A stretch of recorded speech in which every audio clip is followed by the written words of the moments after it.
My name is Enrique Joseph. I'm from Talamanca region.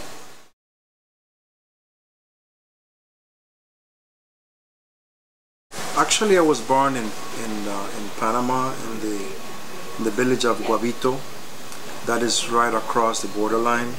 So I was born originally in Guavito, but then I was inscribed in the hospital in Limón. So I'm from the region of Sixaola, which is right the borderline with Panama.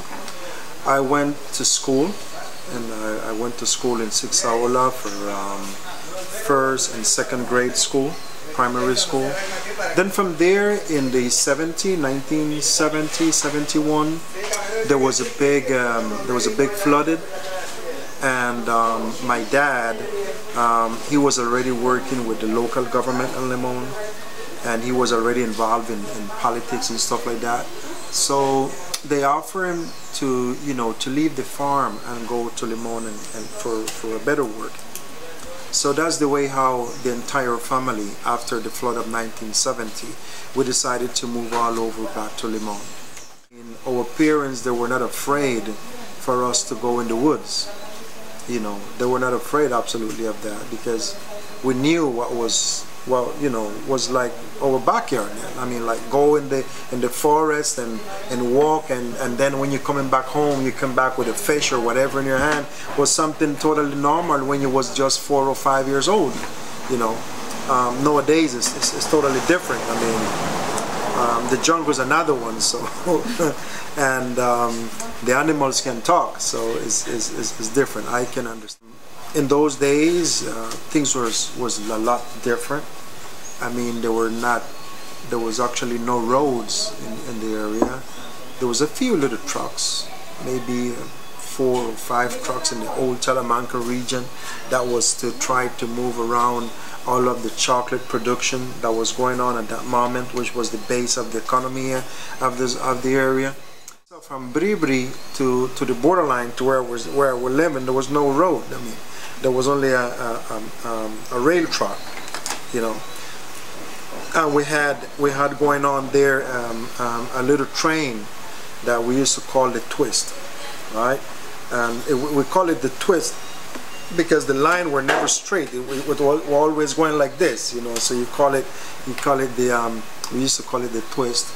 And when we come out of school, and at noon, and we know the twist is coming, we wait for it on the road, because it was going up a hill, so it have to stop going up the hill. So for it to start it back over again, then the kids that was coming out of school would put like gravel and the track line, so the iron wheels can hold, and then it keeps going on. So that's the way how we get a free ride back home, To travel from Cowita to Limón in those days, it was a one-day trip.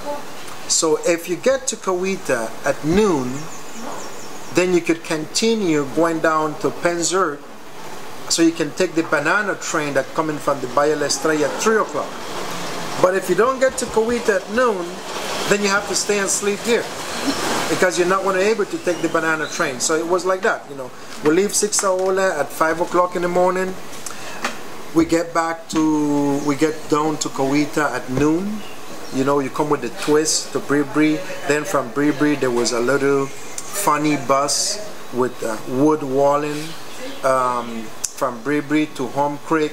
Then from Home Creek down to Cowita, you take the burro car, which was, what we used to call the cat and mule, which was like a platform with train wheels and pulled by a horse or by a mule. And when you get here to Cowita, then if you're here at noon, then you take another cat and mule, go to Penzert. When you get to Penzert now, you cross the river by boat, and then on the other side of the river, you take the train that was coming at 3 o'clock from Valle La Estrella. How long would that same trip take you now,